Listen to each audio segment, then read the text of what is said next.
աջակցելու եք ընդդիմադիր ուժերին, ունեք նախապատվություն, կան կոնկրետ ուժեր, թե անխտիր բոլորին։ Ընթացքում կերևա, կարևորը այն է, որ ինչպես ասեցի, մեր կուսակցականները, մեր համակիրները գրեթե բացառապես բոլորը գնալու են ընտրությունների եւ քվե են տալու ընդդիմադիր ուժերին, թե որ ուժերին ընթացքում կտեսնենք։ Պարոն Սարգսյան, իշխանականները ասում են, որ Սերժ Սարգսյանը այսպիսով հնարավոր է իր ձայները տա իր իշխանության ժամանակ աշխատակազմի ղեկավար եղած ՀՀԿ ֆրակցիա եղած Կարեն Կարապետյանի որդու Նարեկ Կարապետյանի ուժին, որը առաջադրվելու այդտեղով ուժեղ Հայաստանին կամ ձեր ժամանակ փոխնախարար եղած մի Արման Թաթոյանին։ Կասեք, բացառվում է իրենցից որևէ մեկին ձայներ տալ, թե ոչ կստակիցնենք այս հարցը։ Դե ինչպես միշտ իշխանության ներկայացուցիչները այդպիսի ամբողջական պատկերացում ունեն։ Այդ ձայները իմ գրպանում չի, որ հանեմ տամ մեկի։ Քարոզարշավի ընթացքում կարծում եմ մերոնք կողմ ունեն։ Եթե լրացուցիչ հայտարարության անհրաժեշտություն ունի, ես անպայման այդպիսի հայտարարություն կանեմ։ Բայց չեմ կարծում, որ դրա անհրաժեշտություն կա։ Պարոն Սարգսյան, տեսեք, մի վարքան։ Պարոն նախագահ, քանի որ դուք ձեր ելույթի ընթացքում հայտարարեցիք, որ ընդդիմությունը պետք է միավորվի եւ հանրապետական ըստ էության չի առաջադրվում, որպեսզի պառակտում չլինի ընդդիմադիր դաշտում, բայց հիմա հստակ չեք հայտարարում, թե կոնկրետ որ ուժին պետք է ընտրի ընդդիմությունը, չեք կարծում, որ այդուհանդերձ հիմա պետք է նաեւ հանրությունը իմանա, թե ընդդիմադիր կոնկրետ որ ուժին պետք է ձայն տալ, որ հետո նաեւ չմեղադրեն, որ Գյումրի երկու սցենարն է իրականացվում։ Մի քիչ խառը ասեցիք, ես մի քիչ ուրիշ կերպ եմ ասել, բայց նորից եմ կրկնում, դա քարոզարշավի ընթացքում կերևա։ Հիմա գիտեք, երբ որ ասում եք, այսպես կասեն, այնպես կասեն, մարդկանց գործն է։ Մեր հասարակության մեջ միշտ էլ եղել է, որ յուրաքանչյուրը կարծիք է հայտնել, մեկը հակադիր կարծիքն է հայտնել, նորմալ է այդ ամենը։ Ու ընդդիմությունը միասնական չեմ կարծում, որ քարոզարշավի փուլում կլինի, բայց գոնե համոզմունք ունեմ, որ ընտրությունների արդյունքում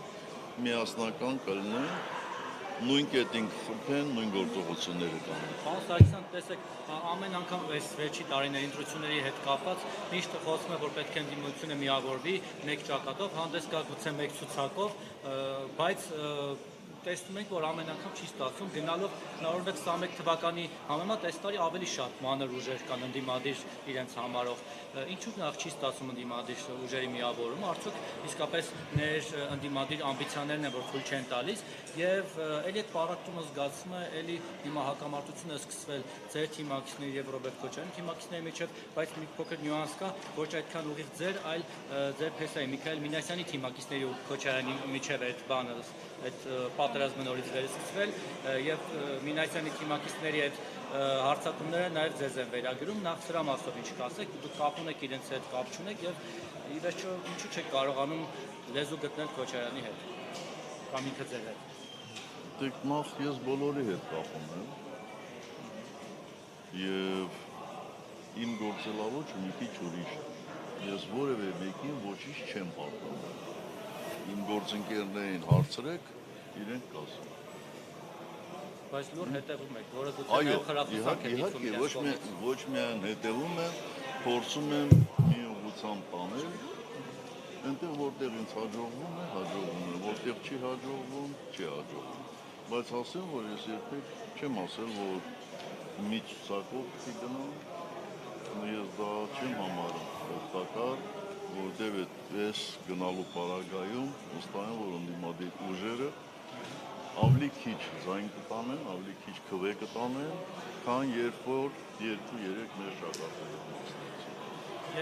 Եթե տարբեր ուժեր են մասնակցում, ովքեր զրո ամբողջով են սկսելու կամ ավարտելու իրենց արշավը եւ ընտրությունների օրը զրո ամբողջ քանեկասոտման կան։ Դեք երևի փոր ձեր դերելու համար զինվորականները երբ որ չի վնասում, չի վնասի դաշտին Թաթոյանի մուտքը, Վահան Բաբայանի մուտքը, Սուրեն Պետրոսյանի մուտքը իհարկե վնասում է։ Իհարկե որ ասում եմ, բայց ինչ անենք։ Հորդորեք ձեր հետ են կապում այդ մարդկանց։ Ինձ էլ սկսած օրենքով գողերից դուրս եկած տարբեր կուսակցություններով, տարբեր մարդկանցով, ում բարևում են, ինձ հետ են կապում։ Դե դա ինչ ճակատագիրն է, ես դրան դեմ չեմ, ում ուզում եմ, թող ինձ հետ կապում։ Օրենքով գողերն են եղել արի։ Բա համացանցում չեք տեսել այդ լայնագրությունները եւ տեսագրությունները, թեև այն ժամանակ էր դեռևս Արցախի ինքնապաշտպանության կոմիտեի նախագահը եւ ոչ թե Հայաստանի պաշտպանության նախարարը։ Իսկ երբ որ զինվորականները նորից են ասում, գնում են եւ ստորաբաժանումներ են ստուգում, այն սպաները, ովքեր առաջին անգամ են քննությանը մասնակցում, ասում են պրակտիկա ձեռքերից, բավուչի պրակտիկա, գնահատական չեն նշանակում։ Մի կարճ Այնպես որ մի քիչ ներողամիտ։ Պարոն նախագահ, համարում եւ ձեր թիմակիցներին կհորդորեք, Ոնց իհարկե բանդիմադիրա, բա ինչ է։ ձայն տանկամ Սամվել Կարապետյանին կամ Կարուկյանին։ Ես շատերից ավելի եմ ցանկանում, որ Հայաստան դաշինք ոչ միայն հաղթահարի, այլ հեշտությամբ հաղթահարի։ Դա մեր բոլորիս օգուտ է։ Պարոն նախագահ Նիկոլ Փաշինյանն ասում է, եթե ինձ չընտրեք սեպտեմբերին պատերազմ է լինելու, դուք էլ եք եղել երկրի ղեկավար, թշնամին այնքան բարեհամբույր է, որ ասում է, որ օրը որ ժամին է հարձակում գործելու։ Գիտեք, նախ ասեմ, որ բոլոր սոցիոլոգիական հարցումները խոսում են այն մասին, որ մեր բնակչության մեծամասնությունը այն հարցին, թե իշխանափոխության պարագայում ավելանում է պատերազմի վտանգը, թե պակասում, մեծ մասը ասում է պակասում է։ Մի ամբողջական մաս էլ ասում է, որ ոչինչ չի փոխվի։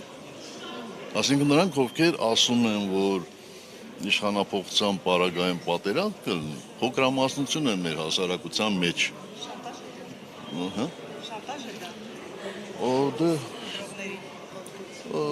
Դեք, ախր այս մարդկանց գործելակերպը ինչ վատ բարկա կարող եք բնութագրել։ Շանտաժ է, զրպարտություն է, սուտ է։ Ես ասեցի, չէ, այս մարդկանց ամենաուժեղ կողմը ամոթ չունենալն է։ Իսկ եթե մարդ ամոթ չունի, նշանակում է ներքին արգելակներ էլ չունի։ Իսկ եթե ներքին արգելակներ չունի, լեզուն առաջ է անգնում, էլի, ուղեղից։ Իրանք? Դու երևի իրանց գործընկերները ասել են, էլի։ Պարոն Սարգսյան, ըստ էության Ամեն սեպտեմբերից իրանց աչքը վախեցել է, էլի, որտեղ 44 օրյան սեպտեմբերին է սկսել։ Պարոն Սարգսյան, ըստ էության Հանրապետական կուսակցությունը առաջին անգամ է, որ չի մասնակցում ընտրություններին, նախ պատասխանեք։ Այո, առաջին անգամ է, բայց պետք է ասեմ, որ 18 թվականին էլ ես առանձնապես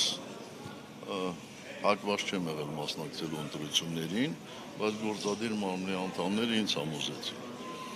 21 թվականին էլ ես կողմնակից չեմ եղել ընտրություններին մասնակցել, բայց ոչ միայն մեր ուժի, այլ ընդհանրապես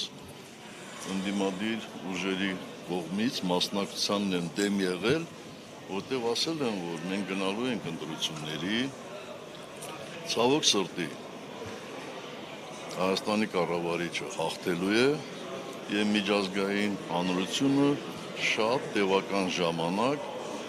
մեղադրելու է մեր ամբողջ ժողովրդին։ Ասելու են ձեր ժողովուրդն է ընտրել, ուրեմն գնացեք համակերպեք։ Այնպես որ առաջին անգամ չէ, որ մենք այսպես տատանվում ենք նոր որոշում կայացնում։ Պարոն Սարգսյան, այնուամենայնիվ Հայաստանը 10 տարի ղեկավարած Հանրապետականին ինչու չհաջողվեց 10 տարի ղեկավարած Հանրապետական կուսակցության նկատի ունեմ։ Հանրապետական կուսակցությունը Ես ձեր մեր անկախության առաջին իսկ օրվանից մաս է կազմել իշխանությանը 2000 թվականից ամբողջովին սատարել է հանրապետության նախագահին։ Ես մի քիչ երևի լավ չձևակերպեցի հենց ձեր ղեկավարած Այո, ձեր առաջնորդած Հանրապետական կուսակցությունը 10 տարի իշխանություն է երկրում Ինչու չհաջողվեց միավորվել ընդդիմադիր դաշտի, այսպես ասեմ, հա, առաջատար դեմքերի հետ ընդդիմադիրների, խնդրում եմ մի քիչ ավելի մանրամասն ասել, արդյոք այս ամիսների ընթացքում բանակցություններ եղել են ընդդիմադիր դաշտի ներկայացուցիչների առաջնորդների հետ եւ եթե եղել են, պարոն Սարգսյան, ի վերջո ինչն է խոչընդոտում միավորվելուն ու միասնաբար Նիկոլ Փաշինյանին տուն ուղարկելու համար, այդ որն է այդ գլխավոր խոչընդոտը, որ չի հաջողվում միավորվել եւ ձեր բանակցությունների մասին, եթե եղել եք, խնդրում եմ ասել։ Պաշտոնական բանակցություններ չեն եղել, մեր կողմից մշտապես եղել են հրապարակային առաջարկություններ, բայց ինքներդ տեսակ համոզվեցիք, թե օրինակ գործող վարչապետին անվստահության հայտնելու process-ը ինչքան երկարաձգվեց, ինչպես եղավ մինչև հիմա է, բայց կարծում եմ, որ նաև ընդդիմության մի մասն է, այսպես ասեմ, ուշադիր լսել իշխանություններին, համոզվել, որ մեր ժողովուրդը կատեգորիկ դեմ է նախկիններին, առաջին հերթին մեզ, միգուցե դրա համար իրանք խուսափել են գնալ պայքարի, կարող է իրենք այլ հաշվարկներ ունեն, կարող է իրենց թվում է, թե ընտրություններում կարող են հաղթել եւ այդ ճանապարհը իրանց համար ավելի նախընտրելի է, որտեղ ամենասահմանադրական եղանակը իհարկե ընտրություններով հաղթելն է, բայց ես կարծիք ունեմ, որ դա ճիշտ ճանապարհ չի, ինչպես իմ զեկույցում ասեցի, իմպիչմենտը որևէ պարագայում չի կարելի հակադրել ընտրություններին։ Եթե նույնիսկ մի շաբաթ առաջ հաջողվի անվստահությունը հայտնել, այդ նշանակում է միևնույն է բոլոր պարագաներում ամսի 7-ին պետք է ընտրություններ լինեն եւ այն ժամանակ այդ ընտրությունները կլինեն շատ ավելի արդար եւ գոնե նախընտրական փուլի այս բոլոր զեղծահարությունները չեն ազդի ընտրությունների արդյունքի վրա։ Պարոն Սարգսյան, ամեն դեպքում դուք ձեր այս մի հարցն էլ սիրելի գործընկերներ ու կավարտեմ, դուք ձեր ելույթի տեքստում նշեցիք, որ այսպես չկարողանամ մեջ բերել, որ դուք ցույց տվեցիք, որ ձեր սեփական ամբիցիաներից կուսակցությունը վեր է եւ ազգի շահերն է գնահատել ու չի առաջադրվում, իսկ հնարավոր է, որ հանրապետականում իսկապես որ 10 տարի կառավարման փորձ ունեիք դուք, հաշվարկել եք եւ հասկացել եք, որ եթե մասնակցեք ընտրություններին, ուղղակի նվազագույն շեմն էլ չեք հաղթահարելու եւ ափսոս է այդ ռեսուրսը դնել, ոսկոր չհաղթել։ Ոչինչ։ Համարում եք ներողություն, որ Սամվել Կարապետյանը, ընդդիմադիր դաշտը լավագույն միավորող տեխնացուն է, ինչպես ասել էր առաջին նախագահը, գուցե էլի այսպես ուղիղ չկարողացա մեջ բերել։ Չէ, նորմալ ես հասկացա ձեզ, ուզում եմ ասել, ոչինչ չի կարելի բացառել եւ մենք երբ որ քննարկում էինք, բազում տարբերակներ կային, այո, որ մեզ կարող էին խոչընդոտել, ընդհանուր միջև մարդկանց խափամամիջոց փոխվել, ովքեր ցուցակում կլինեն, ովքեր առաջին շարքերում կլինեն, բայց բոլոր ուսումնասիրությունները խոսում են այն մասին, իսկ ես խոսում եմ այն ուսումնասիրությունների մասին, որը մեզ հնարավորություն տվեց մինչև 21 թվականի ընտրությունները հայտարարել թող ինչքան քվեա տանելու, մեզ հնարավորություն տվեց կանխատեսելու Գյումրիի եւ Էջմիածնի ընտրությունները, այսինքն հավաստի եւ եթե չեմ սխալվում նախորդ շաբաթ ընտրությունների արդյունքները, այսպես ասեմ, ոնց ասենք, պրեզենտացիա արվեց մեր կուսակցությունում եւ բոլորը տեսան, թե մենք նախորդ շաբաթ ինչ հնարավորություն ունենք, ինչ ռեյտինգ ունենք եւ դա մեզ թույլ էր տալիս շատ Չասեմ ցենց քայլելու։ Եվ բարձր էր ձեր ռեյտինգը, օրինակ Ռոբերտ Քոչյանից բարձր էր։ Չէ, ոչ։ Մենք անհատներով չենք ռեյտինգ արել, Հայաստան դաշինքի սատարումը, Հայաստան դաշինքի վարկանիշը մեզնից բարձր էր։ Եթե մեր վարկանիշը Հայաստան դաշինքից բարձր լիներ, ես կարծում եմ այն ժամանակ մենք պարտավոր էինք ուղղակի մասնակցել։ Իսկ ինչ վերաբերում է միավորող ուժին, ապա կարծում եմ, որ մեկի մոտ կասկած չկա, որ այսօր ընդդիմության առաջատարը այո, ուժեղ Հայաստանն է եւ այդտեղից շատ ենթադրություններ է պետք անել։ Շատ շնորհակալ եմ։ Պարոն Սարգսյան, դուք ձեր ելույթում հայտարարեցիք, որ ես էլ ունեցել եմ իմ սխալները, ինչպես այս աշխարհում ցանկացած մարդ։ Դուք ձեզ հարց տվել եք, որն է եղել ձեր այն ամենամեծ սխալը, որի պատճառով ձեզ մերժեցին ու դրանից հետո անգամ Փաշինյանի վերած ավերներից, պատերազմից հետո վերադարձ ձեզ չեղավ այնուամենայնիվ։ Պարզ է, չէ, որ ես միշտ այս 8 տարիների ընթացքում ինքս ինձ հարցրել եմ, բայց եկեք պայմանավորվենք, որ հիմա այդ հարցին չպատասխանեմ, ես չեմ բացառում, որ տեսանելի ապագայում, այսինքն իմ հրաժարականի օրը ես մի հոդված կհրապարակեմ, որտեղ այդ մասին կխոսեմ։ Որովհետև այդ հարցն է, որ գրավոր խոսք է սիրում, էլի։ Մի անգամ գրես, մտածես, փոխես, դզես, ուղես, որ մնա միշտ։ Շնորհակալ եմ։ Լինելու եկեղեցիներում ջրաքարիցի պատարակն է ավարտվում պետության հարության համար ինչ 3 կարևոր այսպես բաղադրիչ կա, որ այսօր պակասում է, ինչ պետք է անի ընդդիմությունը ձեր այս փորձառու տարիների, որ հերվից նայում եք։ Միջև վերջ պետք է նվիրվի այն սուրբ գործին, որը տանելու է առաջ, որը երկրում նշանափոխություն է անելու։ Դրանից առավել կարևոր ոչինչ չկա։